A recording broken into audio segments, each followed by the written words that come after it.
Assalamualaikum warahmatullahi wabarakatuh. Selamat pagi, Waalaikumsalam. Bapak dan Ibu yang terhormat.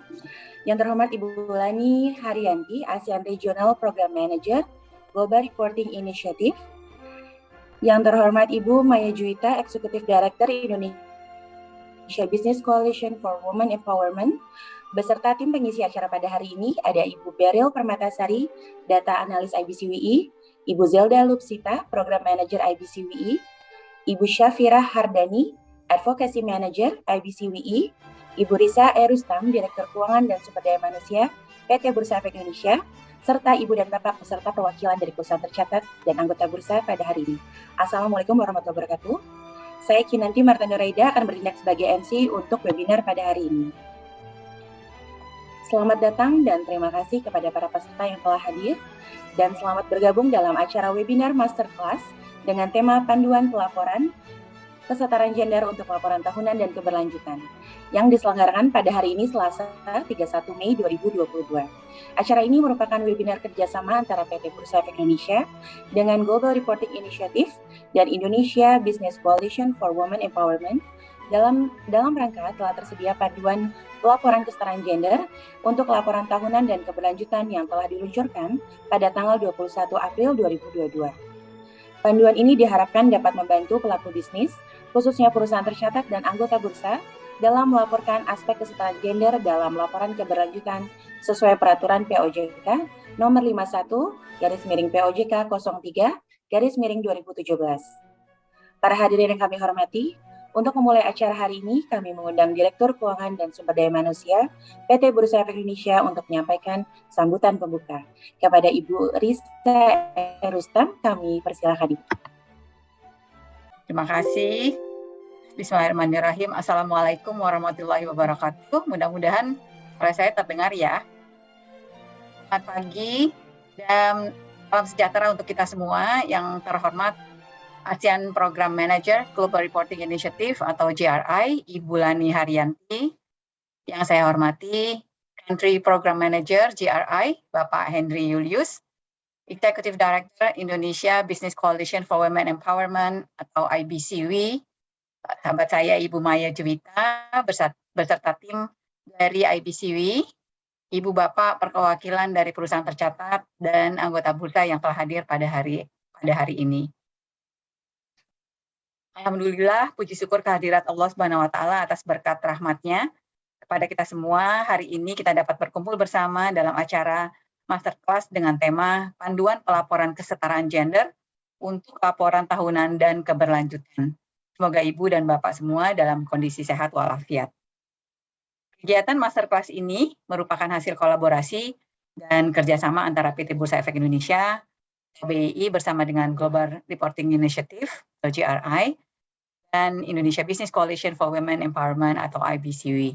Sebagai bentuk capacity building secara berkelanjutan kepada stakeholders kami di Pasar Modal Indonesia untuk mendukung laporan keberlanjutan perusahaan tercatat dan anggota bursa sesuai POJK nomor 51 tahun 2017 dan juga standar internasional. Dalam sesi acara Masterclass ini akan dipaparkan mengenai isi dan panduan pelaporan kesetaraan gender untuk laporan tahunan dan keberlanjutan yang telah diluncurkan oleh IBCW, GRI, dan BEI pada tanggal 21 April 2022 yang lalu pada acara webinar Rising to the Top Leadership in Executive Position in IDX 200. Panduan tersebut telah disusun oleh tim IBCW dan GRI berdasarkan peraturan OJK nomor 51 tahun 2017 serta dilengkapi dengan surat edaran OJK nomor 16 SEOJK nomor 04 tahun 2021 mengenai Gender Reporting Guideline, Women's Empowerment Principles, Indikator SDG, dan Standar GRI. Diharapkan dengan adanya panduan ini dapat membantu pelaku bisnis di Pasar Modal Indonesia untuk melaporkan aspek kesetaraan gender pada laporan keberlanjutan dari perusahaan masing-masing sesuai dengan standar POJK dan standar internasional. Selanjutnya, atas nama PT Bursa Efek Indonesia, kami mengucapkan terima kasih dan apresiasi kepada pihak GRI dan IBCW yang telah memberikan dukungan terhadap pengembangan secara berkelanjutan kepada stakeholders di Pasar Modal Indonesia, khususnya kepada perusahaan tercatat dan anggota bursa. Bapak Ibu sekalian, dapat kami informasikan sejak diterbitkannya Peraturan OJK Nomor 51 Tahun 2017 tentang penerapan keuangan berkelanjutan bagi lembaga jasa keuangan, emiten, dan perusahaan publik, para pelaku bisnis mulai secara bertahap melaporkan laporan keberlanjutan atau Sustainability Report atau SR sejak tahun pelaporan 2019. Untuk perusahaan publik serta emiten, selain aset kecil dan menengah, untuk perusahaan publik serta emiten selain aset kecil dan menengah, terdapat relaksasi di mana paling lambat SR tahun 2021 disampaikan paling lambat hari ini, yaitu tanggal 31 Mei 2022, sesuai relaksasi OJK nomor 4, SEOJK nomor 04 tahun 2022. Dan untuk perusahaan efek yang mengadministrasikan rekening efek nasabah dan emiten dengan aset skala menengah, perlu melaporkan SR tahun 2022 yang dilaporkan pada tahun 2023.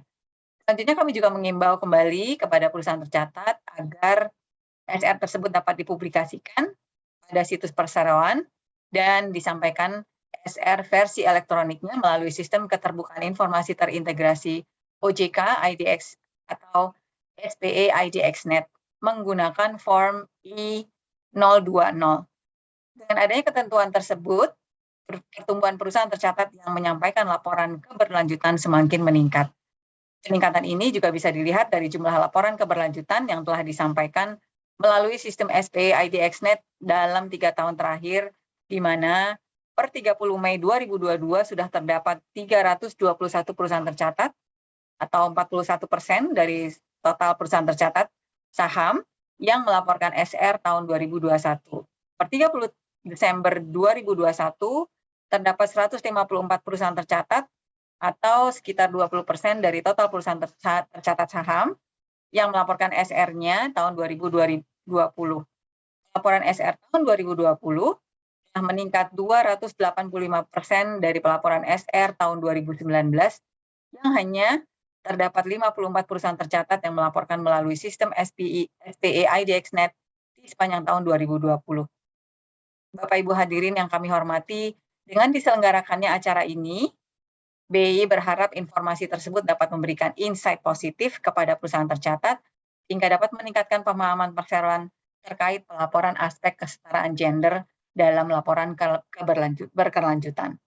Selanjutnya, diharapkan informasi tersebut dapat dilaporkan dalam laporan keberlanjutan sesuai dengan POJK 51 dan turut mengadopsi standar internasional sehingga dapat lebih informatif dan bermanfaat bagi investor lokal dan global dalam membuat keputusan investasi berbasis ESG ke depannya. Selain itu, dapat kami informasikan berbagai bentuk dukungan BI, e-book panduan ini nantinya akan tersedia juga pada Microsat ESG IDX atau www.esg.idx.co.id yang dapat diakses oleh Ibu dan Bapak untuk mempermudah rujukan dalam penyusunan SR dan penerapan ESG pada perseroan. Demikian yang dapat saya sampaikan. Akhir kata, kami mengucapkan banyak terima kasih atas kehadiran dan partisipasi Bapak Ibu sekalian. Selamat mengikuti masterclass hari ini dan semoga bermanfaat bagi kita semua. Tetap semangat, jaga kesehatan, serta selalu taati prokes yang berlaku. Terima kasih. Wassalamualaikum warahmatullahi wabarakatuh. Waalaikumsalam warahmatullahi wabarakatuh. Terima kasih sekali atas sambutannya kepada Ibu Risa Erustam. Baik, Bapak Ibu yang kami hormati, acara ini akan terbagi menjadi 5 sesi yang akan dipaparkan langsung oleh pembicara dari pihak GRI dan IBCWI, serta diakhiri dengan sesi tanya jawab yang akan dipandu oleh moderator pada hari ini, yaitu Ibu Maya Juwita, Executive Director Indonesia Business Coalition. Ibu Maya Juwita, kami persilakan untuk memimpin diskusi pada hari ini. Terima kasih, Mbak Kiki. Terima kasih Bu Ica untuk pembukaannya. Senang sekali IBCW, IDX, dan GRI hari ini bisa bergabung lagi. Kita bisa berkolaborasi untuk membahas mengenai gender reporting. Nah, saya memberikan sedikit background kepada teman-teman dan para peserta di sini, bagaimana sebetulnya sejarah gender reporting ini terbentuk. Nah, sebetulnya dari ketentuan dari OJK yang sudah disampaikan tadi, bahwa ada ketentuan bagi perusahaan tercatat dan anggota bursa untuk menyerahkan sustainability report. Nah, selama ini yang kami lihat dari sustainability report itu ada beberapa elemen gendernya, tapi rasanya belum cukup lengkap seperti yang seperti yang menjadi tuntutan global saat ini. Jadi berdasarkan inisiatif itu kami bersama awalnya bersama dengan UN Women Indonesia itu membangun apa yang disebut dengan gender indicators. Ada 12 indicators, nanti teman-teman akan mendapatkannya di sini ya. Yang akan berupa guidelines nantinya gitu. Nah, guidelines ini saat ini sedang tahap finalisasi, yang akan kemudian diserahkan kepada Kementerian Pemberdayaan Perempuan dan Perlindungan Anak Indonesia untuk diresmikan sebagai guidelines, indikator gender dalam pelaporan bagi perusahaan. Nah, saat yang bersamaan kami juga merasa bahwa perlu adanya toolkit yang praktikal ya, yang bisa membantu perusahaan untuk bisa melaporkannya secara langsung. Nah, ini yang kita lakukan bersama dengan GRI, di mana dalam toolkit ini menggabungkan beberapa template atau standar pelaporan yang ada di Indonesia, termasuk annual report atau laporan tahunan yang biasanya bukan hanya dilakukan oleh perusahaan tercatat, tapi oleh perusahaan private sector yang lainnya. Nah, jadi nanti akan ada 2 dokumen dari gender reporting framework ini yang teman-teman bisa dapatkan. Yang pertama nanti yang toolkitnya ini adalah yang praktikal, karena ini akan membahas setiap template yang ada di Indonesia maupun yang ada di global gitu, seperti standarnya GRI dan bagaimana cara melaporkannya. Kalau ya guidelines-nya sendiri secepatnya akan diluncurkan per akhir Juni 2022 ini, setelah mendapatkan dan itu akan diluncurkan langsung oleh Kementerian Pemberdayaan Perempuan dan Perlindungan Anak. Itu mungkin dari saya sedikit pengantarnya. Tadi sudah disebutkan bahwa akan terdiri dari 5 series hari ini, 5 sesi yang akan dibawakan oleh rekan-rekan dari GRI dan dari IBCW. Selamat mengikuti acara ini dan selamat berdiskusi, teman-teman. Saya serahkan kepada Ibu Lani Haryanti dari GRI untuk membuka langsung sesi masterclass kita. Silakan, Mbak Lani. Bu Maya, terima kasih Bu Risa dan teman-teman IDX. Jadi Bapak Ibu, selamat pagi. Kita ketemu lagi. Hari ini kita mulai dengan masterclass untuk panduan pelaporan kesetaraan gender untuk laporan tahunan dan laporan keberlanjutan. Mbak Kinanti, boleh naik slide-nya kah? Oke. Nah, jadi memang kita sedang menyiapkan dokumennya. Hari ini sudah boleh diakses oleh semua orang. Silahkan di-download, sudah ditaruh di chatroom link-nya. Mari kita mulai. Next slide. Nah, ini adalah yang kita bahas hari ini. Jadi di dalam dokumen itu ini adalah outline dari Gender Reporting Toolkit. Ada cara penggunaan, kemudian ada 12 item yang kita anggap menarik untuk dilaporkan oleh Bapak Ibu sekalian di dalam Sustainability Report. Terutama mereka yang punya concern dengan isu gender ataupun yang ditanyakan concern-nya terkait isu gender oleh para investornya. Maka kita mulai saja dengan cara penggunaannya berikutnya. Nah, satu lagi. Nah, jadi kerangka dasar dari panduan ini memang kita ambil dari peraturan OJK terkait sustainability reporting. Kemudian boleh balik sebelumnya lagi. Jadi ada beberapa kerangka dasar. Jadi dari POJK, kemudian juga dari surat edaran OJK nomor 16 yang paling baru. Kemudian karena kita juga lagi in dengan SDG, kita align juga dengan SDG. Dan kemudian yang terakhir yang sedang digodok oleh IBCWI, itu kenapa panduan ini agak terlambat sedikit karena kita menunggu indikator gender reporting guideline dari IPCW selesai.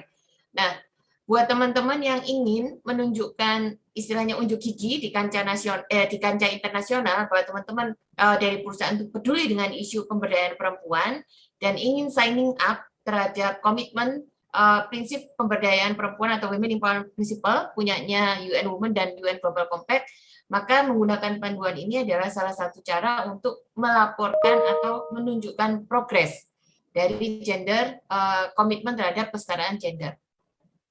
Tentu saja karena saya dari GRI, panduan ini memang di-align juga dengan standar GRI sehingga memudahkan buat teman-teman menstandarkan laporannya. Nah, fokusnya ada dua isu yaitu dari faktor internal dan perspektif eksternal. Dari perspektif internal yang kita akan bahas adalah bagaimana untuk menyajikan terkait isu ketenagakerjaan, gender aspeknya di mana, kemudian bagaimana dari isu kesempatan kerja dan juga terkait isu non-diskriminasi. Nah, dari sisi eksternal, kita akan fokus terhadap perempuan di rantai pasok dan community development. Nah, berikutnya. Next slide. Nah, ini adalah 12 indikator gender reporting dari IPCWI. 12 indikator ini adalah yang menjadi dasar dari penyusunan panduan ini. Nah, berikutnya. Nah, ini SDG. Jadi kalau kita sedang bicara kesetaraan gender, terutama yang dikaitkan dengan sustainability report sesuai dengan POJK, kita akan fokus dengan SDG 3, 4, 5, dan 8. Next. Dan ini adalah 7 Women Empowerment Principles milik UN Women bersama UN Global Compact. Sebetulnya ini baik untuk dilakukan oleh perusahaan untuk melakukan signing up terhadap komitmen sehingga namanya akan muncul di kancah internasional, tetapi kita tidak boleh berhenti di signing up komitmen. Jadi dari 7 Women Empowerment Principle ini sudah diterjemahkan menjadi 12 indikator oleh IPCWI dan kita align dengan Sustainability Reporting dan GRI Standard dan SDG. Next-nya, untuk lebih detail kita akan masuk ke dalam panduannya. Nah, di setiap panduan dari 12 topik kita membaginya seperti ini. Jadi ini di-align dengan POJK untuk laporan tahunan, kemudian di-align dengan POJK untuk laporan keberlanjutan, kemudian di-align dengan 7 Women Empowerment Principle, ada standar GRI-nya, kodenya yang mana, seperti yang dilihat, ini kodenya sudah sesuai dengan Universal Standard yang baru. Dan yang terakhir, ini sebetulnya berkontribusi ke SDG yang mana. Next. Ya. Kita akan mulai dengan, kalau bahasanya GRI adalah disclosure pertama. Jadi tematik dari disclosure pertama adalah terkait akuntabilitas kesetaraan gender di tempat kerja. Jadi apa yang kita lakukan dalam menunjukkan akuntabilitas kita. Next. Nah ini. Jadi kalau secara Women Empowerment Principle yang disebut dengan akuntabilitas itu adalah tentang leadership. Jadi apa kata leadership atau pimpinan tertinggi terkait komitmen gendernya. Nah, kalau di dalam laporan keberlanjutan, itu adalah di dalam komponen visi, misi, strategi, dan termasuk penjelasan dari direksi. Nah, untuk standar GRI, yang dimaksud dengan leadership atau akuntabilitas dari kesetaraan gender, itu masuk di dalam komponen disclosure 2, GRI 2, yaitu 2/22 statement tentang strategi pembangunan berkelanjutan, kemudian policy komitmennya, kemudian bagaimana sudah punya kebijakan diturunkan di dalam proses-proses sehari-harinya, dan selanjutnya. Nah, kalau di dalam SDG yang disebut dengan leadership, karena memang yang dibahas nanti akan lebih terkait dengan kebijakan, berarti teman-teman sudah berkontribusi terhadap SDG 5.1.1. Next. Nah, ini berikutnya alignment-nya, jadi bisa divisi misi, bisa menjelaskan tentang corporate culture, karena memang gender equality itu memang biasanya terkait dengan corporate culture atau budaya perusahaan.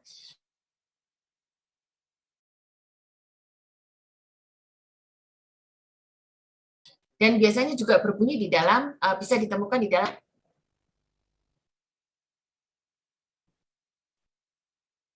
ini antara apa namanya internet connectionku atau internet connectionnya Mbak Kinanti. Next-nya Mbak Kinanti. Nah, ya. Nah, setelah kita menunjukkan alignment dengan kerangka yang akan dianut di dalam pelaporan tersebut, maka kita akan melihat dari petunjuk pelaporan. Jadi kalau mau menunjukkan leadership dalam isu kesetaraan gender, maka itu diuraikan dalam bentuk nilai dan strategi keberlanjutan, kode etik dan kebijakan yang dikeluarkan oleh perusahaan yang mendukung terhadap komitmen tersebut. Dan kemudian kalau kita udah punya komitmen, maka tentu saja pencapaiannya, kalau bisa itu ada summarize dari pencapaiannya itu muncul. Paling tidak muncul di dalam opening remark dari CEO atau penjelasan direksinya. Nah, baik juga untuk menunjukkan sebetulnya kita merujuk ke regulasi mana, apalagi kalau ketentuan dari regulasi itu sangat tinggi. Nah, berikutnya. Jadi kalau nanti IBCWI dengan Kementerian Pemberdayaan Perempuan mengeluarkan 12 indikator dan itu menjadi regulasi, maka baik untuk disebutkan di dalam laporan bahwa Bapak Ibu sebagai perusahaan juga merujuk kepada regulasi tersebut. Nah, nanti tinggal ditanya ke Mbak Maya, kalau sudah keluar itu nomor berapa itu regulasinya. Nah, di dalam menunjukkan leadership ataupun akuntabilitas terhadap sebuah komitmen terkait kesetaraan gender, ini adalah contoh narasi yang kita ajukan. Jadi keywordnya harus muncul. Komitmennya apa? Harus keluar. Punya kebijakan apa? Punya kebijakan, sebaiknya kebijakan yang memang baru keluar atau dalam periode pelaporan. Kalaupun untuk kebijakan yang lama, kalau ini laporan yang pertama terkait kesetaraan gender, baik juga untuk disebutkan. Nah, kemudian di dalam paragraf baris berikutnya adalah terkait dengan apa aja sih yang sudah di-cover dalam komitmen tersebut. Nah, kami menganjurkan, ini menganjurkan ya, bukan wajib, kami menganjurkan kalau memang ada kebijakan-kebijakan yang terkait dengan komitmen gender, baik juga untuk di list down. Oh ini loh, kita punya kebijakan ini. Ditaruh di mana? Boleh ditaruh di dalam sustainability report sebagai update terkait komitmen kesetaraan gendernya, boleh juga ditaruh di dalam website perusahaan sendiri. Saya agak putus-putus, berarti internet connectionku. Nah, ini contoh narasinya. Jadi keywordnya harus dilihat komitmennya apa, kebijakannya apa. Nah, kemudian kalau boleh di list down kebijakan-kebijakan yang sudah dikeluarkan terkait dengan isu-isu kesetaraan gender. Nah, berikutnya. Sekarang kita melihat contoh. Hackingnya deh. Nah, contoh yang paling bagus memang dari Unilever, karena sangat lengkap dan memang mereka at the forefront untuk isu kesetaraan gender.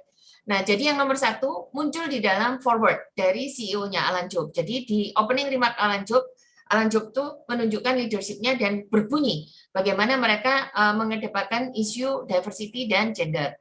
Nah, ini contohnya. Kemudian, salah satu contoh kuat bahwa akuntabilitasnya itu nyata, tentu saja harus ada sistem compliance, sistem monitoring, dan reporting. Nah, di dalam sistem compliance, monitoring, dan reporting, Unilever menunjukkan kemana sih pelaporannya. Oh, ternyata board-nya itu diminta pertanggungjawabannya. Kemudian ada tugas-tugas dari CEO, dan mereka punya struktur organisasi, komite, policy, dan kode etik. Dan kemudian komite ini di-chair oleh siapa. Jadi jelas struktur organisasinya, siapa yang bertanggung jawab di mana, dan level pimpinan tertinggi bertanggung jawab sejauh mana. Nah, karena Unilever itu juga sangat luas, ada di mana-mana, multinational company, maka mereka pun sudah meminta ada setup yang namanya Local Business Integrity Committee. Oke, next, contoh berikutnya. Jadi ini contoh yang baik terkait akuntabilitas terhadap komitmen. Oke, ya. Kalau tadi sudah disebutkan di dalam kode etik, ini contoh lain dari Unilever. Jadi muncul di dalam kode etik dari perusahaan. Jadi ini ada Code of Business Principle, kewajibannya dari employee-nya seperti apa. Kemudian mereka juga punya budaya perusahaan itu diterjemahkan sebagai living of the codes. Jadi untuk living of the code-nya, mereka punya awareness raising, punya training, kemudian punya reporting mechanism. Jadi reporting mechanism itu sangat perlu. Next. Berikutnya.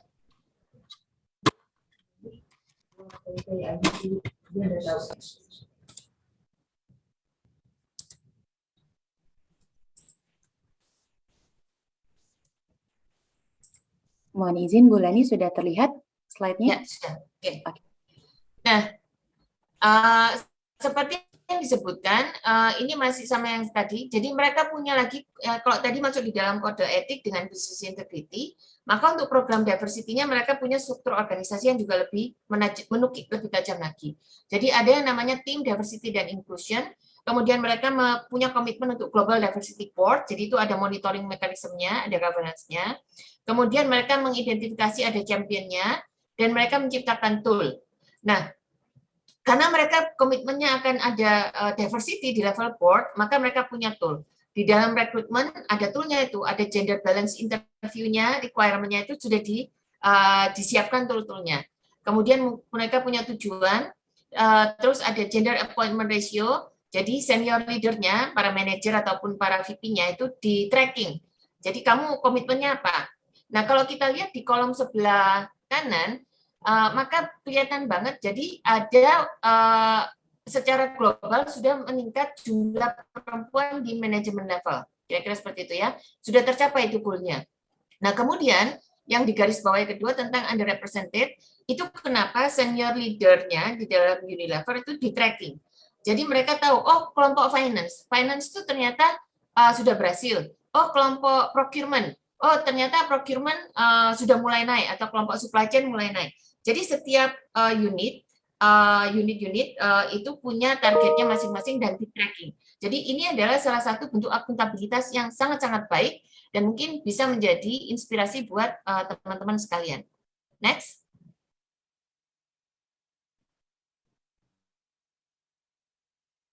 Oke, berikutnya. Nah, kalau contoh slide berikutnya terkait progres dari Unilever di Indonesia. Jadi ini sederhana, mereka berhasil membuat di level board of director-nya menjadi 5 dari 9, kemudian dewan komisarisnya 33%, kalau nggak salah di staffing-nya masih agak kecil ya, nanti kita lihat di komponen kedua. Berikutnya. Kita lihat sekarang poin indikator kedua, yaitu komposisi gender. Nah ini sebetulnya pretty straightforward, jadi gampang ya, datanya terpilah gitu. Kalau bisa ya kayak Unilever, jadi trackingnya bisa sampai finance kurang berapa, supply chain kurang berapa. Nah ini datanya terpilah, semua peraturan di Indonesia baik laporan tahunan ataupun keberlanjutan semuanya juga meminta datanya untuk dipilah. Nah contohnya di laporan tahunan, bahkan komite-komitenya pun kalau bisa datanya terpilah, itu sudah diminta loh, itu basic dari laporan tahunan. Nah dari JRI sendiri saat ini ada di dalam komponen 401-1, 405-1, dan juga untuk JRI Universal Standard itu 2-7 dan 2-8. Nah SDG-nya apa? Nah ini bisa dijadikan goal. Jadi yang di tracking terutama adalah memang perempuan di level pengambil keputusan atau di manajerial posisi manajerial. Next-nya. Yang ini kita agak cepat ya, karena ini cuma komposisi gender. Nah, ini contohnya, jadi straightforward. Ini komposisi, ini tabel yang kami anjurkan untuk memudahkan saja. Kalau diikuti bagus, nggak diikuti ya nggak apa-apa. Jadi silahkan mengembangkan tabelnya. Untuk level jabatan, tolong disesuaikan dengan level jabatan yang ada di dalam perusahaan. Nah, kemudian next-nya.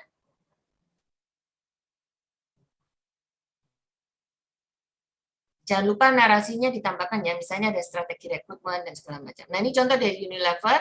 Nah ini datanya sudah terpilah, direksi dan dewan komisaris, kemudian semua karyawan, kemudian ada leveling lagi, manajer, senior manager, asisten manajer, dan staff. Kemudian data karyawan baru dan mengundurkan diri pun juga terpilah secara jenis kelamin. Jadi ini contoh yang juga baik. Nah progresnya di dalam narasinya, jadi kalau terbiasa dengan sustainability reporting, ada narasinya dijelaskan secara ringkas mereka udah sampai di posisi mana. Oh, untuk BOD udah 56%, untuk staff in total masih di level 18%. Nah, kemudian ini kebijakannya apa, programnya apa juga dijelaskan. Berikutnya. Ya, saya pindahkan ke Mbak Beril untuk membahas topik berikutnya. Silakan Mbak Beril. Baik, terima kasih Bu Lani. Kedengaran ya suara saya? Ya, bagus. Jelas. Oke. Boleh dibantu untuk share screen, Mbak Kinanti?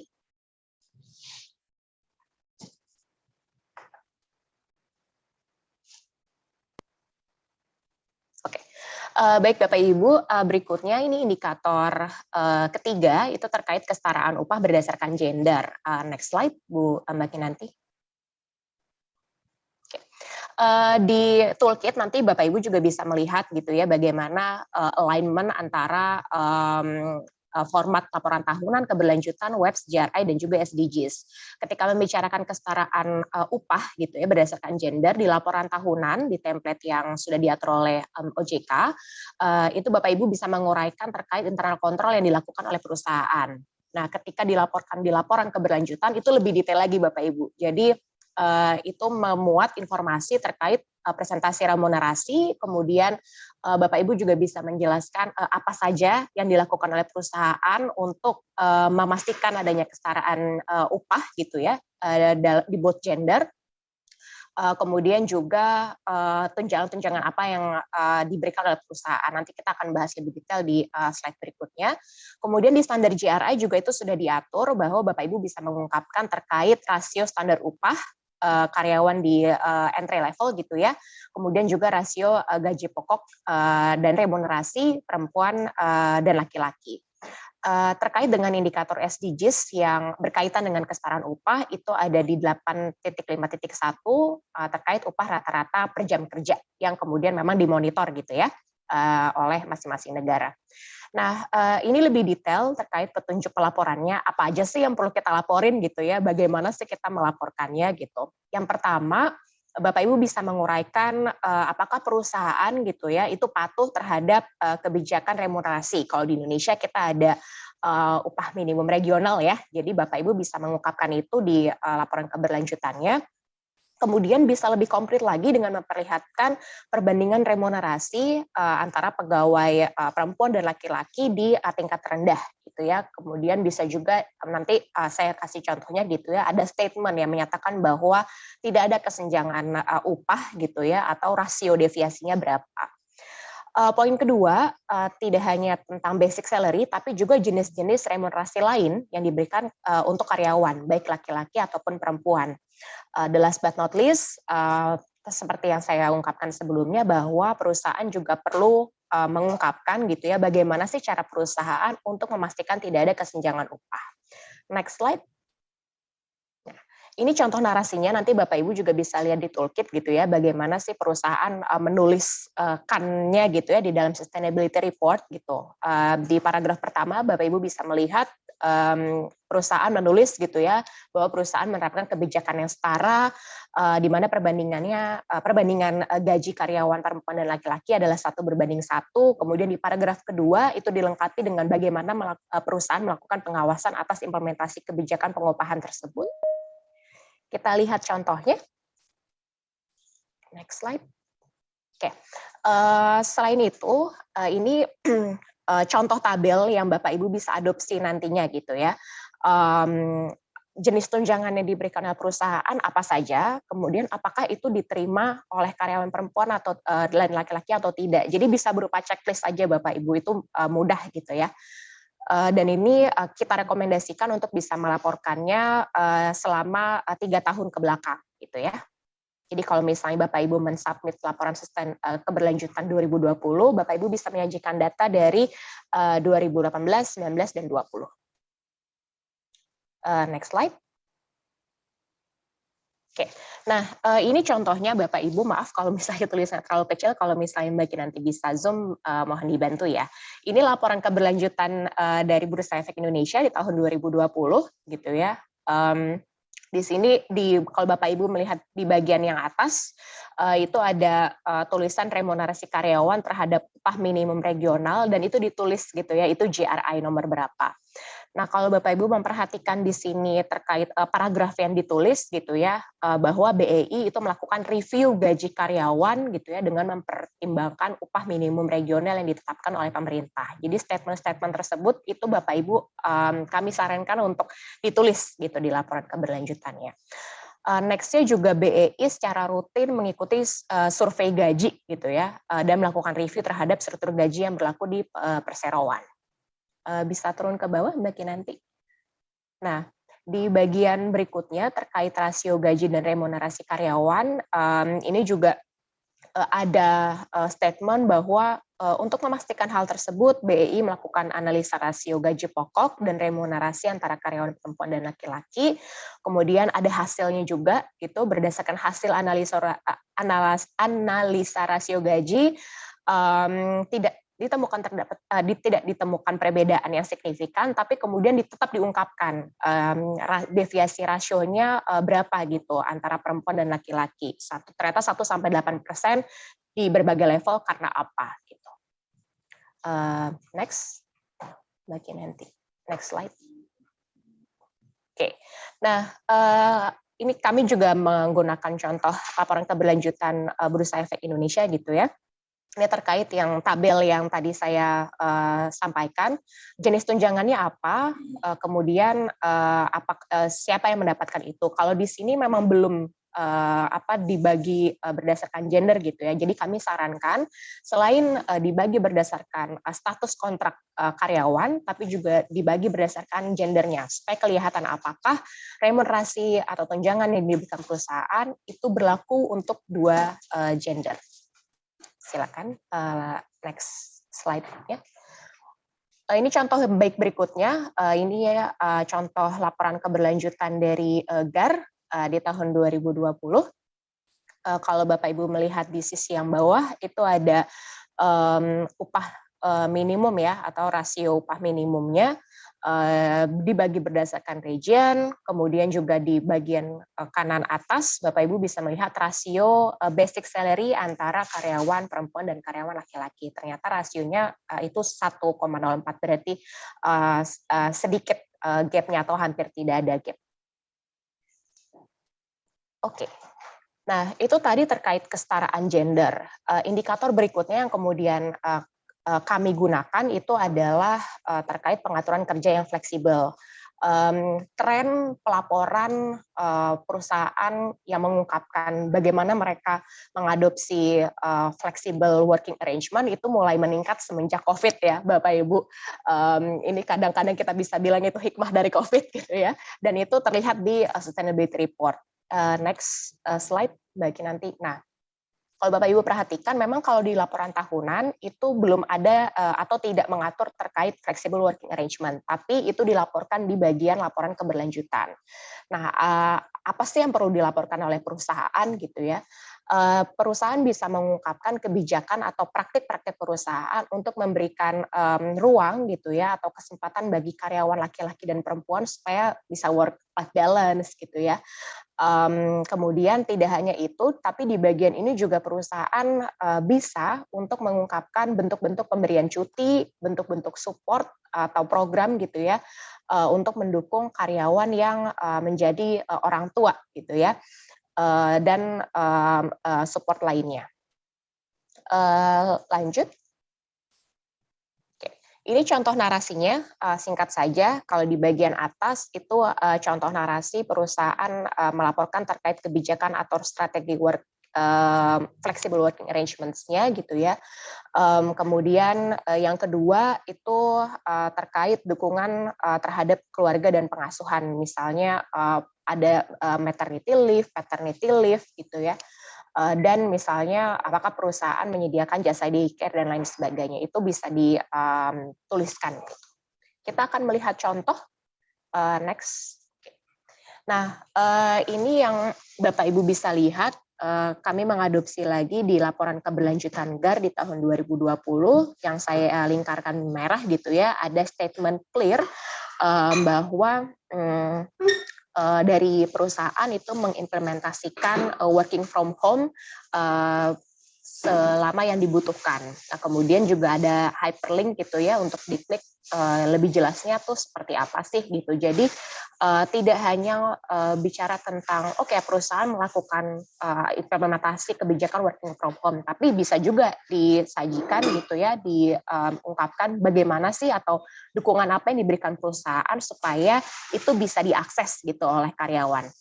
Begitu juga contoh di laporan keberlanjutannya Danone Aqua 2019-2020. Jadi perlu juga dilengkapi apa yang perusahaan sediakan gitu supaya karyawan bisa mengakses itu. Kita ke slide berikutnya, Mbak Kinanti. Nah, ini contoh keberlanjutan BI lagi ya di 2020 gitu. Ini contoh yang baik juga. Di sebelah kiri yang saya lingkarin itu Bapak Ibu bisa melihat gitu ya, kebijakan apa saja sih yang diberikan BEI untuk memberikan atau mensupport karyawan, khususnya bagi mereka yang baru menjadi orang tua, kemudian juga untuk mendukung mental health mereka gitu. Seperti ada fasilitas financial clinic, kemudian ada daycare juga, ada psikolog juga yang bisa diakses karyawan.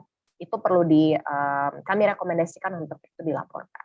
Kemudian di sebagian sebelah kanan itu juga ada kita lihat dari laporan Nestle Global 2021, mereka punya Global Parental Support Policy, di mana di 2022 itu Nestle itu mulai memberikan cuti gitu ya selama 18 minggu.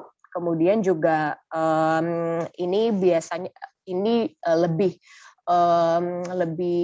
lama ya dibandingkan standar di negara kita gitu atau di negara Indonesia. Next slide. Okay. Ini tabel yang Bapak Ibu juga bisa adopsi untuk melaporkan jumlah karyawan yang mengambil cuti melahirkan dan kembali bekerja setelah cuti.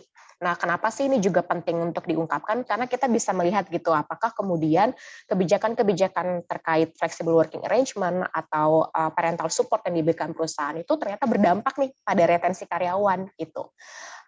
Kita lihat contoh yang sudah dilakukan oleh perusahaan.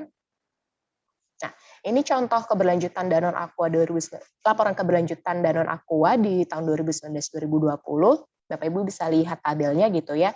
Jumlah karyawan yang mengambil cuti berapa, kemudian yang kembali bekerja setelah mengambil cuti berapa, tapi juga ada analisa jumlah karyawan yang kembali dan tetap bekerja selama 12 bulan setelah mereka cuti melahirkan itu berapa gitu. Dan itu ada data presentasenya gitu ya. Sehingga kita semakin tahu gitu ya, semakin paham bahwa oh iya ya inline nih gitu. Banyaknya kebijakan flexible working arrangement tadi dan dukungan yang diberikan perusahaan itu berdampak juga nih pada retensi karyawan, dan itu nilai baik juga gitu bagi perusahaan untuk investor nantinya. Oke, next slide. Oke, dari saya cukup 2 indikator tadi. Saya akan serahkan ke rekan saya Mbak Zelda untuk indikator berikutnya. Silakan Mbak Zelda. Terima kasih Mbak Beril. Selamat pagi Bapak Ibu. Kita akan langsung saja ya ke indikator berikutnya. Nah, untuk indikator ini sebenarnya Bapak Ibu tentunya juga meyakini ya bahwa tempat kerja yang aman, yang saling menjaga dan juga menghormati merupakan tempat kerja yang ideal bagi para pekerjanya untuk datang beraktivitas dan juga berkarya. Nah, salah satu hal yang dapat merusak ruang aman tersebut adalah tindakan pelecehan dan diskriminasi. Sayangnya saat ini kita masih sering temui ya dalam pemberitaan terkait kasus-kasus pelecehan di tempat kerja. Tentunya ini berdampak negatif ya. Mic-nya boleh didekatkan lagi nggak? Soalnya kecil banget suaranya. Ya, oke. Apakah sekarang sudah lebih terdengar? Nah, itu bagus tuh. Ya. Oke. Jadi saat ini kita sayangnya masih sering melihat ya pemberitaan terkait kasus-kasus pelecehan di tempat kerja, yang mana ini juga berdampak negatif bagi para pekerja yang mengalaminya, terlebih terhadap psikologisnya dan juga motivasinya ya dalam dia bekerja gitu. Jadi itu bisa juga nanti berdampak kepada produktivitasnya. Dan itu juga berdampak negatif bagi perusahaan, terutama terhadap kredibilitasnya. Sehingga indikator kelima ini menjadi sarana bagi perusahaan untuk melaporkan kebijakan dan juga praktiknya dalam hal mencegah dan mengatasi pelecehan dan diskriminasi berbasis gender, pelecehan seksual di tempat kerja, dan support yang mereka berikan bagi para penyintas kekerasan dalam rumah tangga. Next slide, please. Oke. Nah, indikator ini sebetulnya juga beririsan dengan aspek laporan tahunan poin 12 terkait manajemen risiko dan juga poin 18 terkait uraian terkait whistleblowing atau pelaporan pelanggaran. Dan pada laporan keberlanjutan ini juga beririsan dengan poin F21, yaitu lingkungan bekerja yang layak dan aman. Kemudian pada Women's Empowerment Principles ini juga sesuai dengan prinsip ketiganya, kesehatan, kesejahteraan, dan keselamatan karyawan, dan juga masuk ke dalam standar GRI 406.1 dan indikator SDG terlebih di poin 522. Nah, untuk petunjuk pelaporannya sendiri di sini, pertama bisa diuraikan kebijakan perusahaan terkait penanganan kasus pelecehan dan diskriminasi, termasuk juga sistem pelaporan dan pengaduannya. Ya, kemudian apabila memungkinkan juga berikan narasi terkait dukungan yang diberikan oleh perusahaan bagi para pekerjanya yang mengalami pelecehan seksual ataupun diskriminasi atau kekerasan dalam rumah tangga.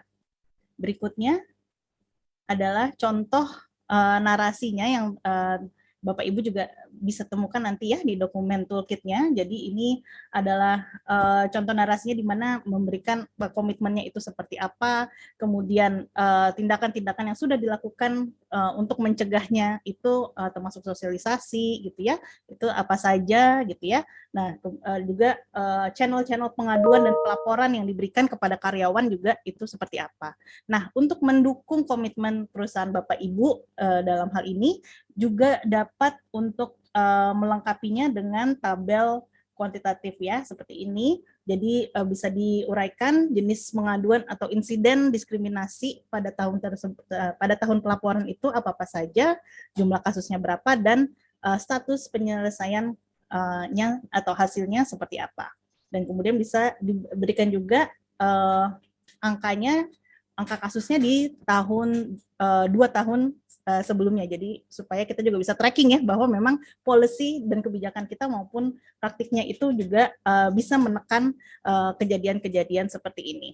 Nah, berikutnya adalah contohnya dari Nestle Group ya. Di sini Nestle Group ini menyatakan komitmennya dalam penanganan kasus-kasus pelecehan dan diskriminasi. Nah, tapi selain itu mereka juga melaporkan ya jumlah kasus yang mereka tangani di sini, dan di sini mereka bahkan memberikan perbedaan ya antara pelecehan yang tidak berbau seksual maupun juga violence dan diskriminasi, dan yang terakhir di sini adalah sexual harassment. Dan di sini bisa dilihat juga beberapa pengaduan atau pelaporan terkait hal tersebut yang mereka terima, dan pengaduan yang kemudian berhasil ditangani. Oke, mari kita lanjut ke indikator yang berikutnya, yaitu rekrutmen, seleksi, dan promosi. Nah, Bapak Ibu, salah satu indikator utama dalam kesetaraan gender di tempat kerja adalah proporsi perempuan di level kepemimpinan. Tapi hal ini akan sulit tercapai apabila kita tidak menyiapkan talent pipeline yang seimbang gender dari awal pekerja masuk ke dalam perusahaan kita dan saat mereka kemudian menaiki tangga karir di dalam perusahaan. Sehingga indikator ini menjadi penting untuk menunjukkan bahwa perusahaan berkomitmen untuk memiliki kebijakan dan juga praktik yang baik terkait rekrutmen, seleksi, dan promosi yang tentunya juga setara gender. Berikutnya, nah, indikator ini juga beririsan dengan aspek laporan tahunan di poin 4, kemudian di laporan keberlanjutan di poin F18, yaitu kesetaraan kesempatan bekerja, kemudian di WEPS prinsip 2, yang terkait perlakuan adil pada semua perempuan dan laki-laki di tempat kerja, kemudian standar GRI 219 dan 220, serta ini yang terakhir di indikator SDG 5.52 dan juga 8.52 ya. Kalau 5.52 itu tadi ya sesuai ya proporsi perempuan yang berada di posisi manajerial. Nah, 852 ini terkait dengan bagaimana kita bisa juga membantu untuk menekan tingkat pengangguran terbuka berdasarkan gendernya. Nah, untuk petunjuk pelaporannya sendiri di sini seminimalnya kita uraikan proses pemilihan direksi maupun Dewan Komisaris. Tapi kami sarankan juga Bapak Ibu untuk menarasikan proses rekrutmen dan promosi pekerja secara general ya, dan apa saja yang telah dilakukan oleh perusahaan untuk memastikan bahwa ada kesempatan yang setara bagi perempuan dan laki-laki di dalam perusahaan Bapak Ibu. Tentu saja ini bukan hanya berkaitan dengan komitmen perusahaan Bapak Ibu, tapi juga nanti bisa men-attract talent-talent yang ada di dalam pasar sekarang ya, apalagi sekarang kita seringkali mendengar adanya talent war gitu ya, di mana para talents itu juga kemudian mencari-cari nih tempat kerja mana yang paling sesuai bagi mereka, yang bisa mereka kemudian berkembang secara optimal. Nah, berikutnya kita lihat adalah contoh penulisannya. Ya, jadi sekali lagi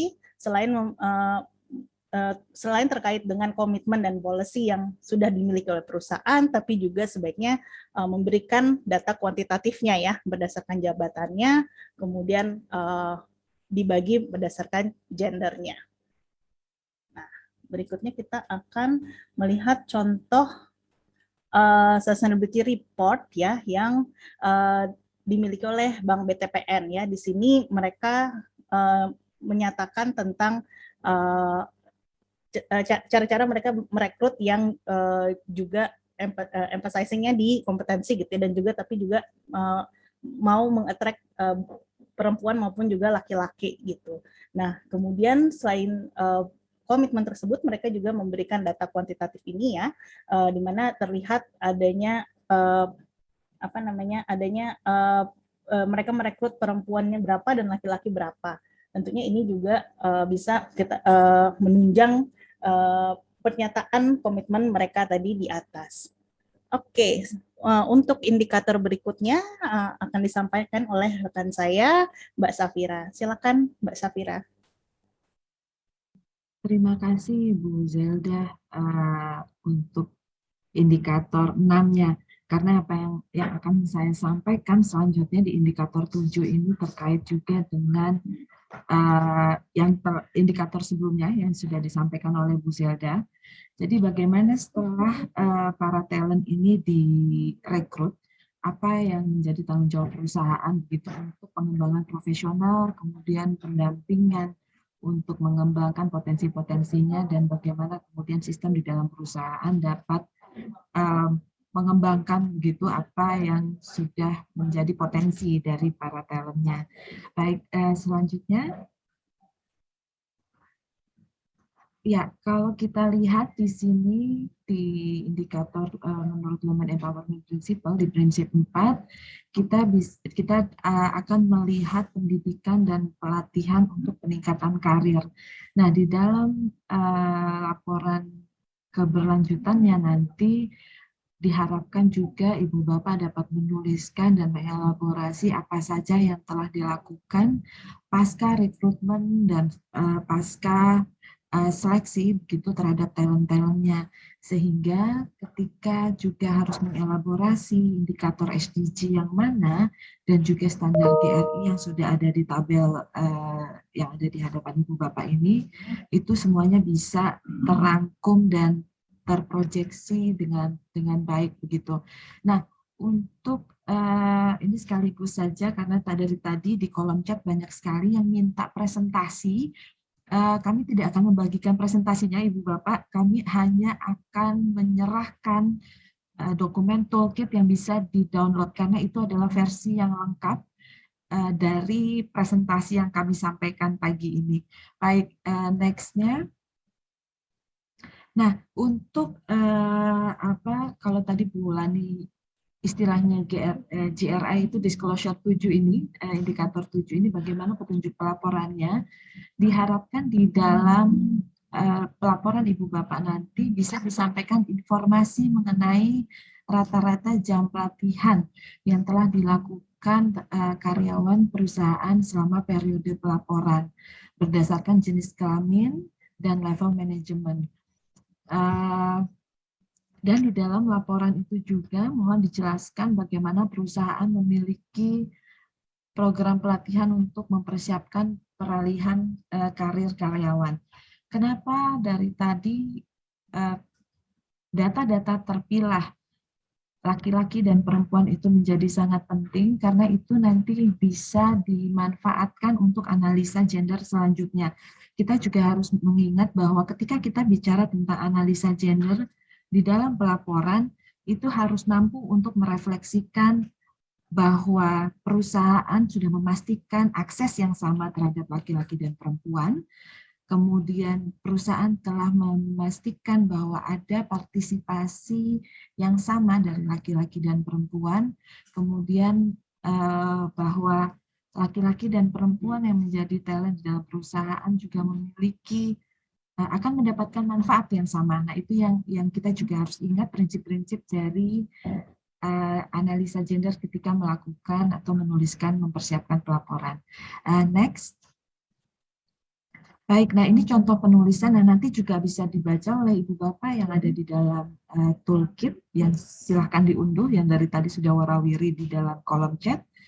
Jadi selama tahun sekian, titik-titik begitu, perusahaan telah menjalankan program peningkatan kompetensi berupa sertifikasi, seminar, lokakarya, dan pelatihan terhadap pekerja. Jadi sebisa mungkin memang ditunjukkan begitu secara kuantitas berapa, tapi juga di dalamnya bisa terefleksi juga bagaimana kualitas dari pelatihan tersebut dan berapa karyawan yang mengikuti pelatihan tersebut, tentu saja dengan data yang terpilah berapa jumlah laki-laki dan perempuannya. Ya, next. Ini kami ambil contoh laporan keberlanjutan dari Danone Waters tahun 2019 dan 2020. Di sini yang kami garis bawahi adalah penghormatan terhadap hak asasi manusia dan hak ketenaga kerjaan. Jadi di dalamnya juga Danone mengelaborasi secara jelas bagaimana seluruh proses di dalam peningkatan kapasitas di dalam perusahaan itu dilakukan secara inklusif dengan tidak membeda-bedakan para karyawan atau talentnya gitu. Lanjut, ini ada di sini juga dilihat sudah ada tabel yang menunjukkan secara terpilah begitu ya jumlah laki-laki dan perempuan di dalam laporan Danone Aqua 2019-2020. Lanjut saja.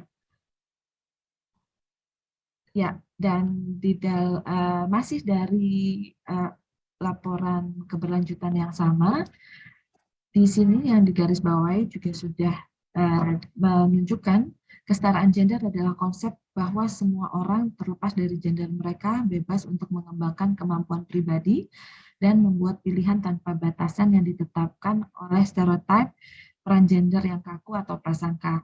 Nah, di sini di dalam laporan keberlanjutan Danone Waters itu sudah merefleksikan bagaimana prinsip-prinsip pengembangan potensi talent di dalam perusahaan tersebut.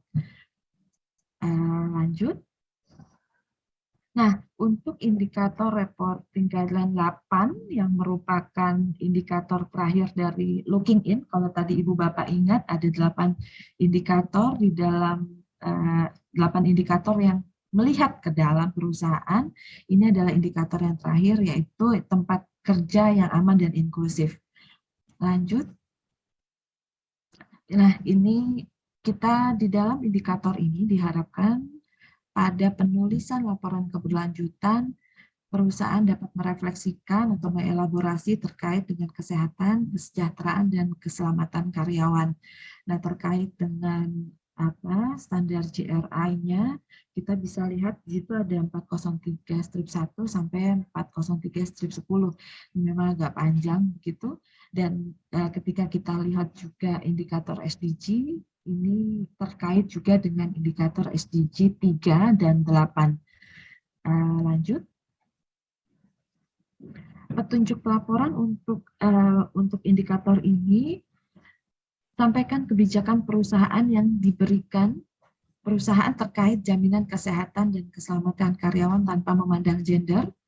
Jadi komitmen besar untuk melindungi karyawan supaya aman begitu di tempat kerja. Kemudian jelaskan pula bagaimana kebijakan tersebut dalam menangani kebutuhan kesehatan karyawan yang berbeda antara laki-laki dan perempuan. Kita tahu laki-laki dan perempuan punya kebutuhan yang berbeda, dan ini mohon untuk direfleksikan juga di dalam laporan perusahaan, bagaimana perusahaan mengakomodir kebutuhan-kebutuhan yang berbeda dari para karyawannya. Poin yang ketiga di petunjuk pelaporan, mohon uraikan jumlah kecelakaan kerja yang terjadi terhadap karyawan laki-laki dan perempuan. Next slide. Ya, ini contoh narasinya, kebijakan perusahaan terkait jaminan kesehatan dan keselamatan kerja. Ini nanti bisa dibaca juga oleh Ibu Bapak di dalam toolkit yang sudah tersedia linknya di chat box. Silakan lanjut, next slide. Nah, ini masih dari contoh laporan keberlanjutan Danone Waters. Sudah tertulis juga di dalam laporannya bahwa Danone melaporkan jumlah kecelakaan kerja yang tercatat yang juga mencakup kecelakaan kerja yang dengan konsekuensi tinggi dan kejadian yang menyebabkan fatalitas. Nah, rincian di dalam laporan Danone itu sudah disertakan juga rincian data kecelakaan kerja berdasarkan gender dan berdasarkan gendernya. Next slide. Nah, ini mungkin ini kurang jelas, tapi laporan Danone Waters ini sudah bisa diakses publik. Jadi kalau Ibu Bapak penasaran dengan isinya, silakan di googling saja begitu. Tapi di sini bahwasannya Danone sudah menunjukkan data berdasarkan gendernya juga. Di next slide please. Ini sudah menunjukkan bagaimana pencatatan terpilah itu sudah dilakukan di dalam perusahaan. Baik, selanjutnya ini masih tingkat kecelakaan kerja dari karyawan Danone dan Aqua. Ini memang dari tahun ke tahun. Nah, kenapa kemudian ini penting dipilah begitu datanya antara laki-laki dan perempuan, supaya itu bisa dijadikan analisa dan refleksi juga di dalam manajemen apa yang terjadi begitu. Nah, kalau di sini ditunjukkan mulai mengecil begitu, itu berarti sudah ada intervensi positif dari pihak perusahaan. Baik, lanjut. Nah, ini indikator looking out atau keluar yang pertama dari 4 indikator, kalau tadi sudah disampaikan Ibu Lani di awal, yaitu praktek pengadaan yang berkeadilan gender. Lanjut. Ya, di dalam indikator ini kita sesuai dengan Women Empowerment Principles, kita melihat prinsip 5, yaitu pengembangan perusahaan, rantai pasok, dan praktek pemasaran. Yang dimana di standar GRI itu kita akan melihat ke 204/1 atau di besarannya itu ada di 2-8. Kemudian indikator SDGs-nya kita ada di indikator 9 untuk meningkatkan akses industri dan perusahaan skala kecil khususnya di negara berkembang terhadap jasa keuangan termasuk kredit terjangkau dan mengintegrasikan ke dalam rantai nilai dan pasar. Nah, ini kita juga harus melihat tidak hanya ke dalam tapi juga keluar ketika kita bicara indikator gender. Lanjut, Mbak Kiki. Ya. Nah, petunjuk pelaporannya kita mengungkapkan informasi apakah perusahaan memiliki kebijakan atau komitmen terkait pengadaan. Misalnya komitmen untuk menargetkan bisnis UMKM milik perempuan atau tidak. Selain itu dijelaskan juga kriteria lain yang digunakan perusahaan untuk memilih pemasok begitu. Lanjut, Mbak.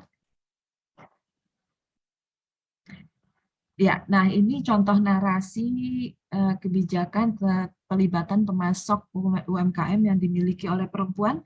Ini nanti ada di dalam toolkit yang sudah dibagikan linknya, silahkan dibaca. Lanjut. Saya akan langsung ke contoh laporan keberlanjutan 2021 dari PT HM Sampurna. Di sini jelas sekali disampaikan kesetaraan gender, peluang yang setara bagi laki-laki dan perempuan berlaku di seluruh rantai pasokan kami. Setiap orang memperoleh kesempatan yang sama dalam bekerja, berkarir, pengembangan diri, dan pengupahan. Jadi ini komitmen yang disampaikan oleh HM Sampurna, oleh PT HM Sampurna, dan ini juga yang diharapkan untuk bisa muncul di dalam laporan keberlanjutan dari perusahaan Ibu Bapak.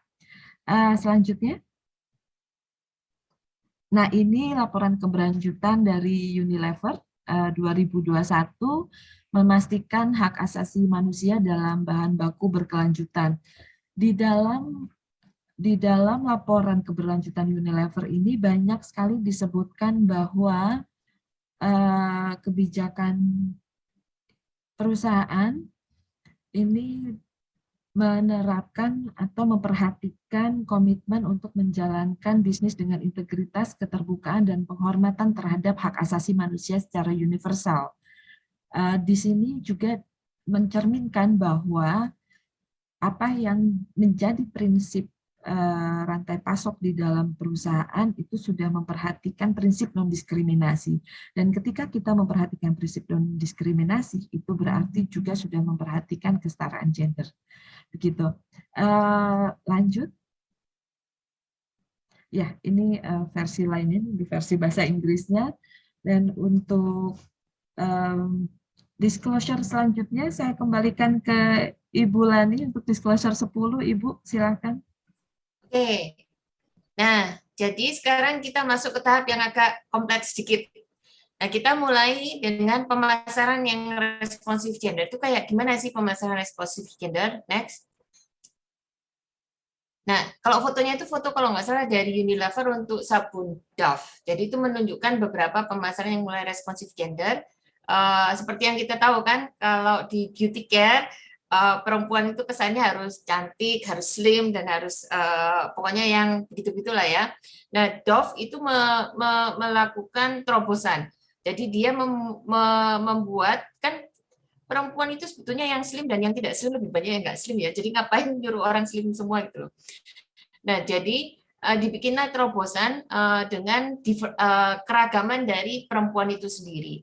Nah, itulah sebabnya pemasaran responsif gender itu adalah salah satu hal yang baik untuk mulai diperhatikan oleh perusahaan. Selain ini penting untuk marketing, tetapi juga merupakan opportunity, terobosan-terobosan apa yang bisa dilakukan oleh perusahaan untuk berkontribusi ke sesuatu ide yang lebih baik untuk masyarakat luas. Nah, jadi yang di-tracking, apa yang di-tracking menurut Women Empowerment Principle adalah pengembangan perusahaannya seperti apa, rantai pasok, dan praktek pemasarannya. Nah, yang kita mau lihat adalah sejauh mana sistem pemasaran yang kita miliki. Next ya.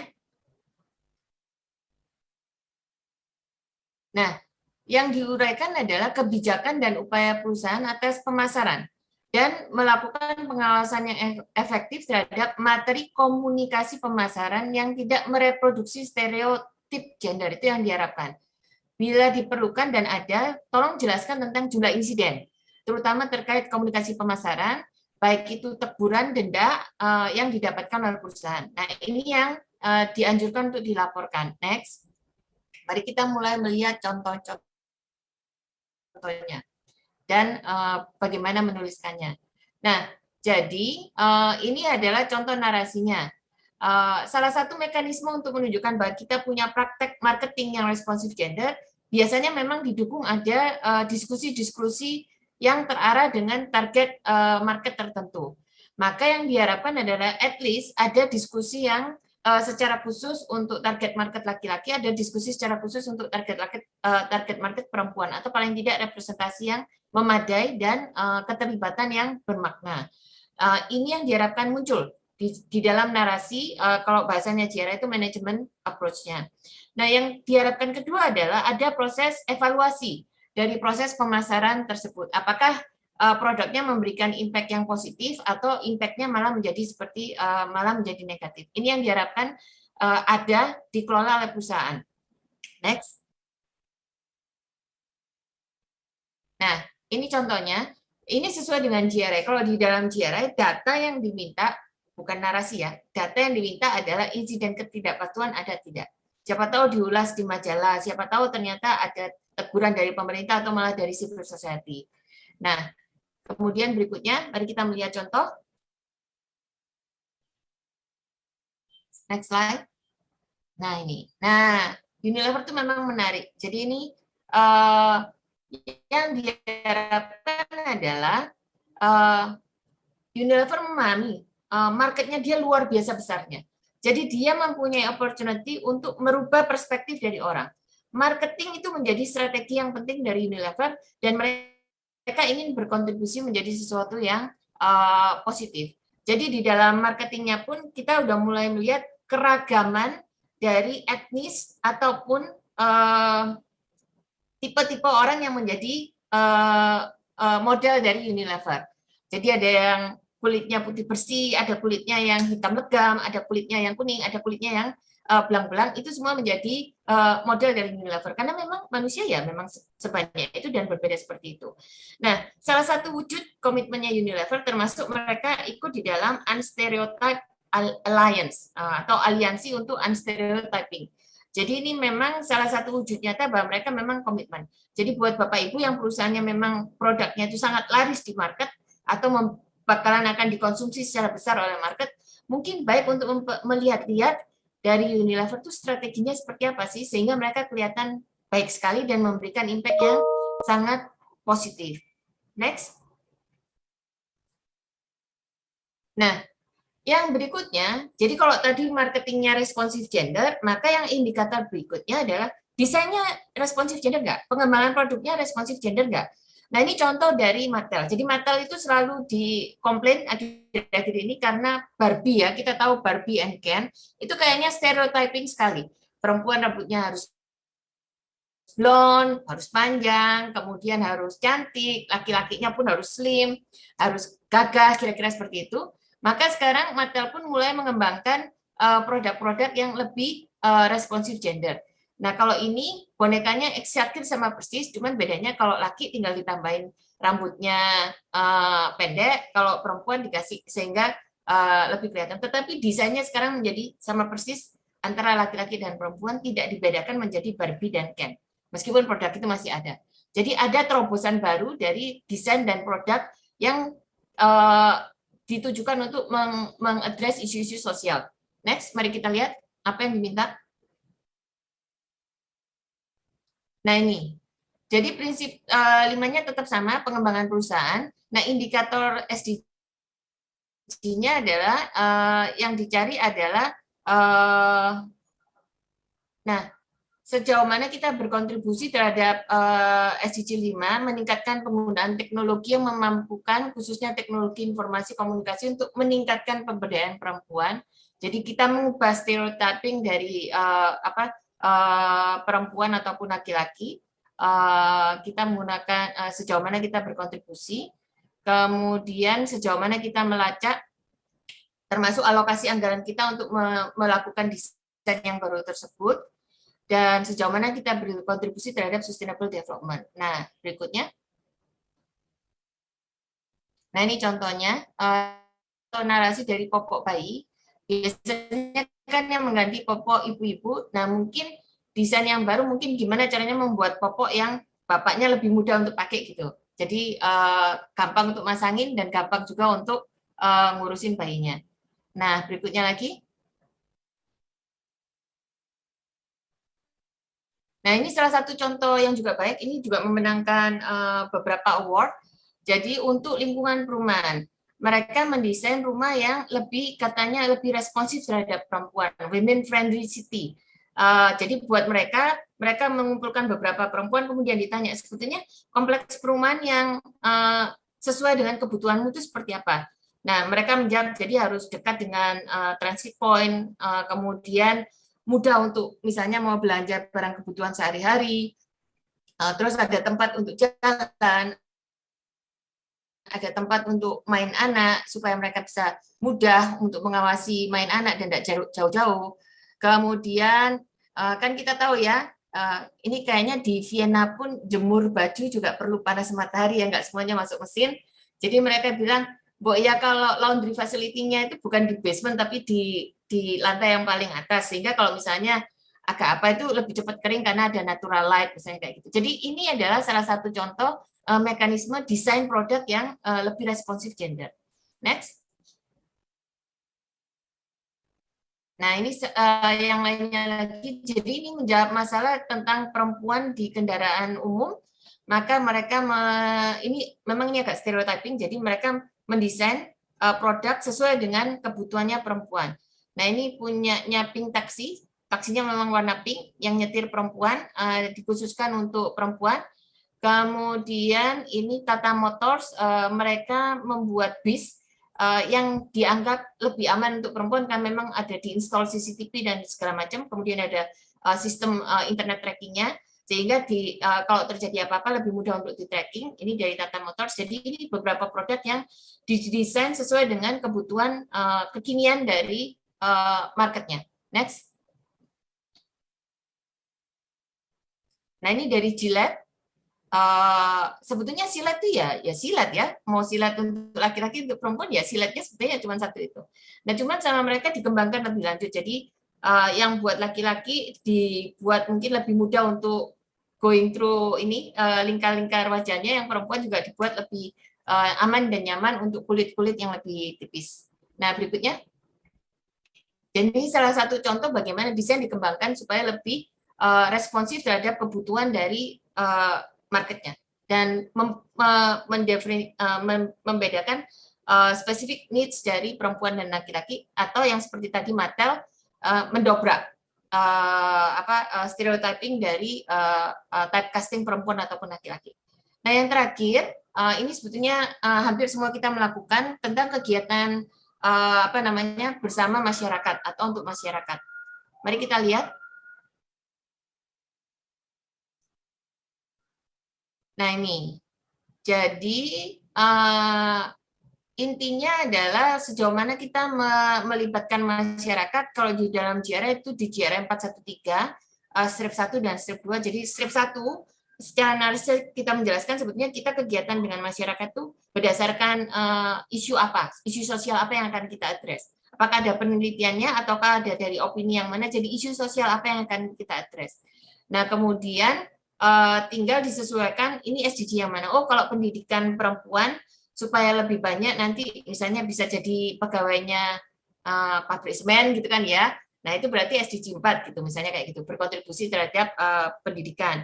Berkontribusi juga terhadap SDG 5 sehingga meningkatkan kuota misalnya perempuan di pabrik di perusahaan-perusahaan yang sangat maskulin sifatnya. Nah, jadi intinya adalah inisiatif apa sih yang kita lakukan bersama masyarakat untuk melakukan dobrakan-dobrakan tertentu. Next. Ini gampang sebetulnya, contohnya banyak. Nah, jadi secara yang dituliskan secara narasi adalah kebijakannya apa? Waktu kita bikin program CSR tuh perspektifnya apa? Ada sesuatu isu sosial nggak yang kita akan address dari program CSR kita atau program community kita? Nah, kemudian pakai analisa gender nggak bikin program tersebut. Terus kebijakannya apa untuk engagement dengan masyarakat. Nah, jadi inilah yang kita tuliskan sebagai narasi.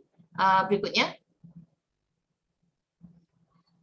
Yang berikutnya kalau nggak salah, ya ini contoh narasi lain. Jadi ini urutannya, komitmennya untuk kegiatan masyarakatnya apa, melakukan pemetaan sosial atau tidak. Jadi identifikasi permasalahannya apa, kemudian programnya apa, nah terus siapa aja yang bertanggung jawab, kemudian progresnya dijelaskan kita sudah sampai di mana, kemudian yang terakhir, jadi total penerima manfaatnya siapa dan berapa. Jangan lupa datanya harus terpilah. Mari kita lihat halaman berikutnya lagi. Nah, ini kolomnya. Nah, ini lihat.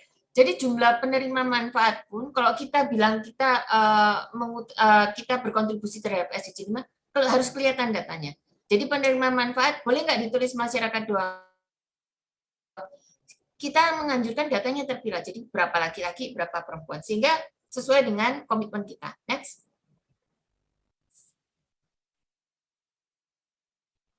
Berikutnya, Nah, ini contohnya. Nah, jadi isu yang diangkat oleh Unilever adalah mereka mengenali bahwa petani-petani itu biasanya gizinya kurang. Jadi masalahnya dari situ. Nah, jadi gizinya kurang, mereka kemudian mengenali bahwa perempuan mengambil salah satu yang berperan penting dalam mengatur gizi keluarga.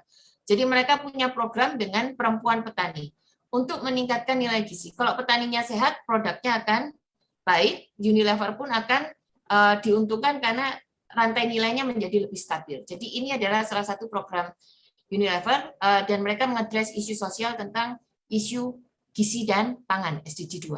Next. Ya, jadi itulah contoh kita pas 1029. Saya kembalikan ke Bu Maya. Kalau ada pertanyaan silahkan di Q&A. Kita akan siap jawab. Bu Maya, monggo. Ya, terima kasih Mbak Lani. Untuk penjelasannya semua untuk teman-teman, saya menyadari it's a lot to process teman-teman ya dari peserta untuk ini. Tapi ya sebetulnya apa yang kita paparkan dalam slide di sini itu ada di dalam toolkit semuanya. Tadi ada komentar ininya katanya dia bilang PPT-nya lebih lengkap daripada toolkitnya. Sebetulnya tidak, malah justru toolkit itu yang lebih lengkap untuk teman-teman. PPT ini kan hanya sebagai alat bantu bagi para presenter memberikan penjelasan mengenai halnya. Nah, kalau contoh-contoh tadi nanti teman-teman bisa lihat sendiri di website dari perusahaan-perusahaan yang sudah kita tampilkan di sini. Baik, berikutnya kita akan menjawab beberapa pertanyaan gitu. Jadi ada banyak yang masuk di dalam kolom Q&A dan beberapa sudah dijawab. Cuman ada beberapa yang kita berpikir lebih baik disampaikan secara live. Yang pertama ini ada pertanyaan dari saya dari Ibu Nadia Hardoyo dulu dari Petrosi yang akan bertanya mengenai apakah pelaporannya harus dipisah antara AR dan SR, apakah gender ini harus dipublikasikan di AR juga atau hanya cukup di SR. Kemudian apakah untuk gender yang sesuai dengan kriteria inisiatif GRI perseroan saja yang dipublikasikan di SR, dan apakah ada perbedaan antara policy diversifikasi dan policy gender equality. Bu Lani, silakan menjawab pertanyaan dari Ibu Nadia Hardoyo. Oke, terima kasih Mbak Nadia. Jadi kalau udah punya SR, sebetulnya kalau isu gender memang lebih populer ditaruh di dalam sustainability report. Karena para pembaca, baik investor ataupun rating agency, nomor satu akan nyarinya di sana. Itu nomor satu.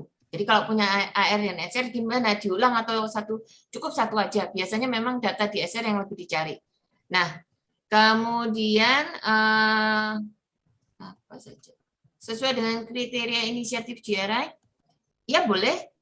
Jadi sebetulnya ada banyak macam cara. Jadi kita memang sengaja menaruh Women Empowerment Principle dan kita sengaja menaruh 12 indikator gender reportingnya dari IPCWI karena Women Empowerment Principle itu populer di tingkat global, banyak dianut, dikeluarkan oleh UN Global Compact juga.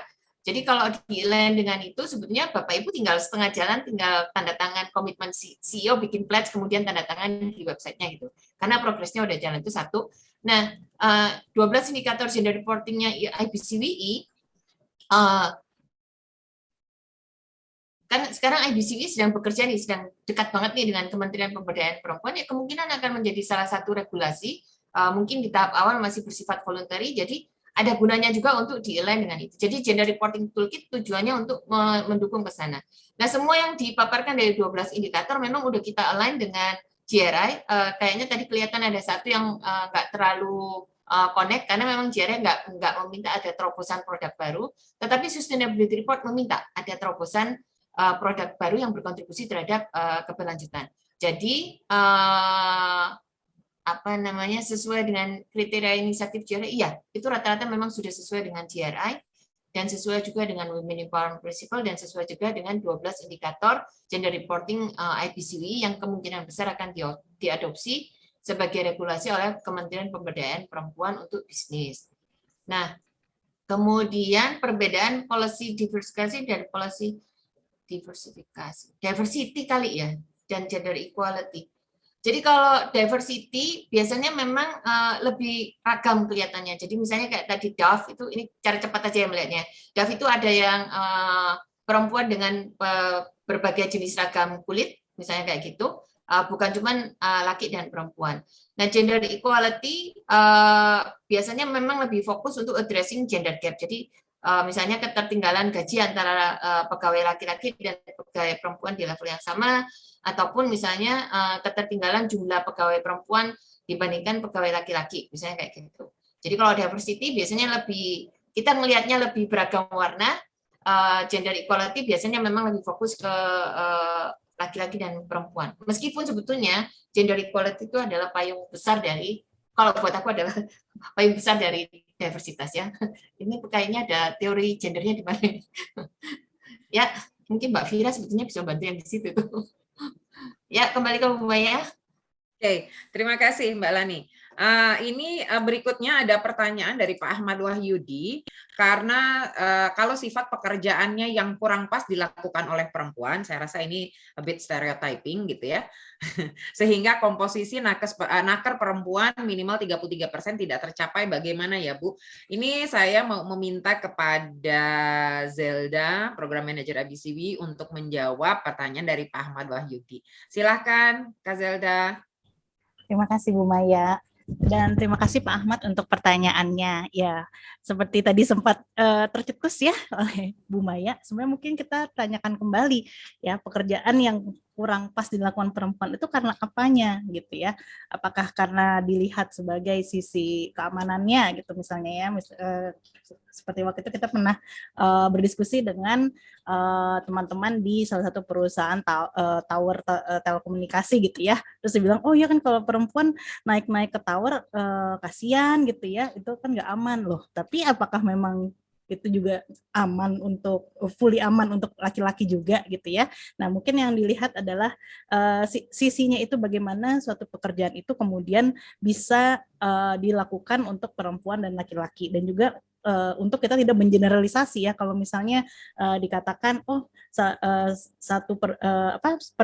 mungkin pernah punya experience dengan salah satu pekerja perempuan yang tidak berkenan untuk melakukan salah satu pekerjaan yang dia kemudian anggap berat misalnya gitu ya bagi perempuan. Nah, tapi tidak berarti semua pekerja perempuan akan merasa seperti itu gitu ya.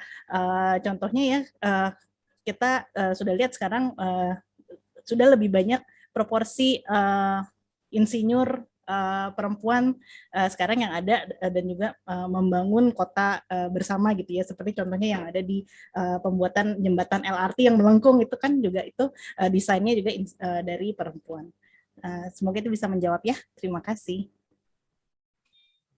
Baik, terima kasih Zelda untuk jawabannya. Berikutnya ini ada satu pertanyaan lagi dari Bapak Martin Simanungkali dari Arna. Apakah ada ketentuan soal rasio gender yang spesifik per industri? Ini contohnya adalah perusahaan manufaktur keramik, kemungkinan besar kurang menarik bagi pencari kerja perempuan, terus berbeda dengan industri tekstil. Apakah yang ideal perekrutan non-diskriminatori atau alokasi kuota? Kemungkinan kalau kuota tidak akan menjadi kontraproduktif, sementara rasio yang tidak berimbang belum tentu, karena ada diskriminasi. Bagaimana hal ini disajikan?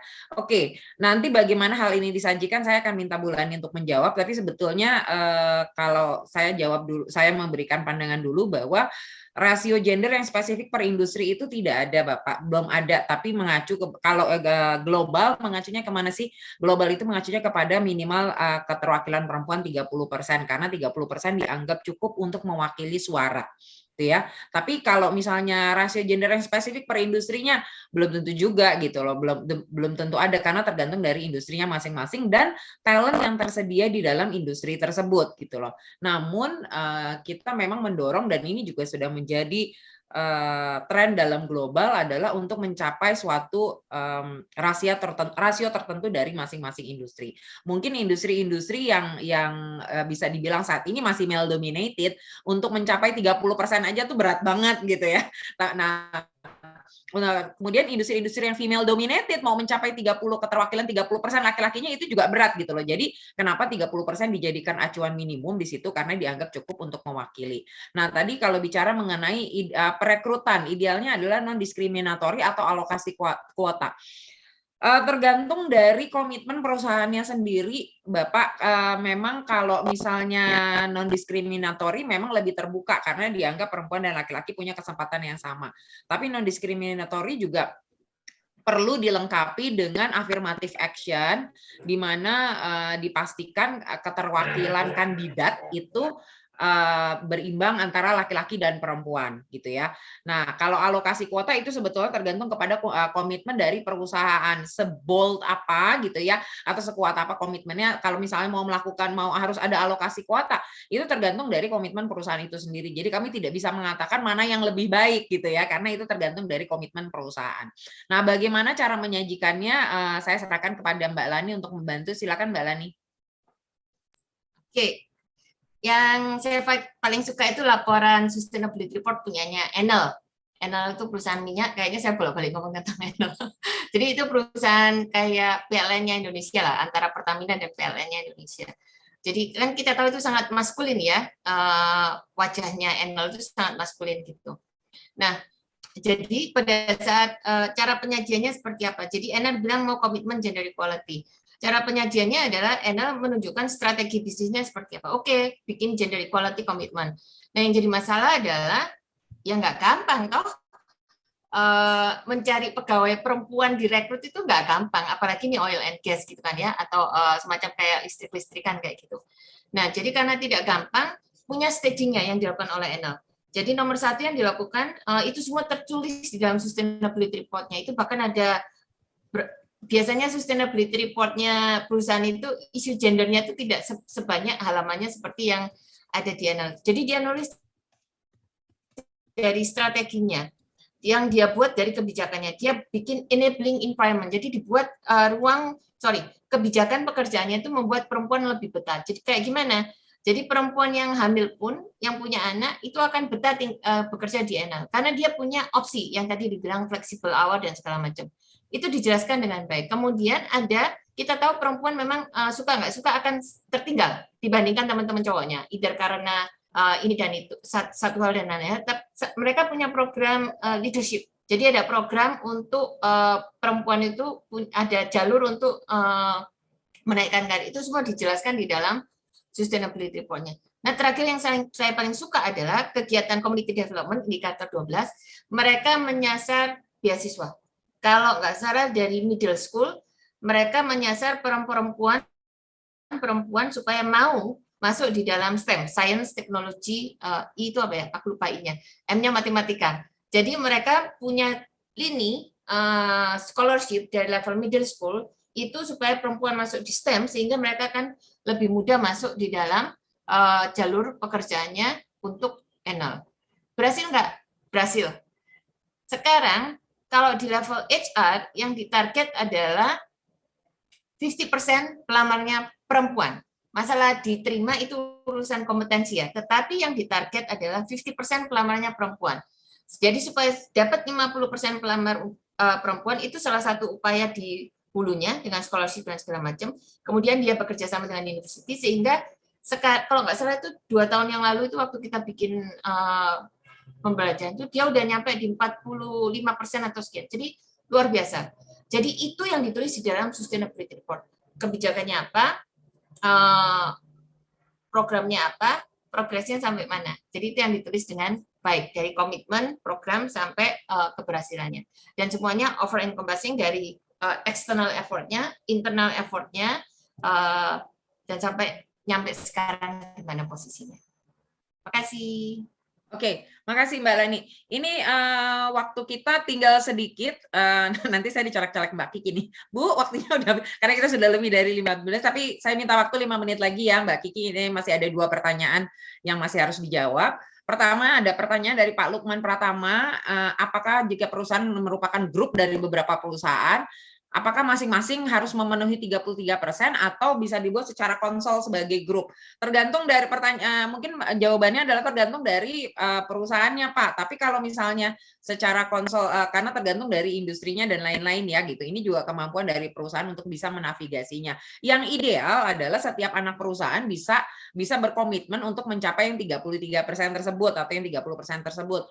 Tapi kalau misalnya dan ada upaya yang jelas seperti tadi Bu Lani sampaikan, harus ada upaya upaya yang kita titik beratkan juga upayanya gitu loh. Jangan cuman ini nggak bisa, ya udah gitu selesai, nggak sampai di situ, tapi ada upaya apa yang dilakukan. Jadi kalau laporannya sendiri adalah masing-masing anak perusahaan harus melaporkan, berarti nggak, kalau misalnya dikonsolidasi agak lucu juga karena dari masing-masing kan harus melaporkan perusahaan. Mungkin itu ya jawaban dari kami mengenai konsolidasi dari laporan untuk grup. Nah, yang berikutnya ini mungkin pertanyaan terakhir, mohon maaf karena waktunya sedikit, saya tahu masih banyak pertanyaan. Ini dari Pak Idris, ini pertanyaannya adalah untuk pekerja perempuan yang bekerja di lingkungan kerja yang memiliki resiko tinggi, again, sangat stereotyping. Apakah harus ada surat pernyataan atau perjanjian untuk tidak mengeluh atau grievance? Oke, saya akan meminta kepada Advokasi Manager IBCW, Mbak Safira Hardani untuk membantu menjawab. Silakan, Mbak Fira. Baik, terima kasih Bu Maya dan terima kasih Pak Idris untuk pertanyaannya. Kalau misalnya harus sampai ada surat pernyataan atau perjanjian untuk tidak mengeluh, itu maka perusahaan harus dipertanyakan juga komitmen tempat kerja yang aman, Pak. Karena ketika kita bicara tempat kerja yang aman itu berlaku untuk semua karyawannya, laki-laki maupun perempuan.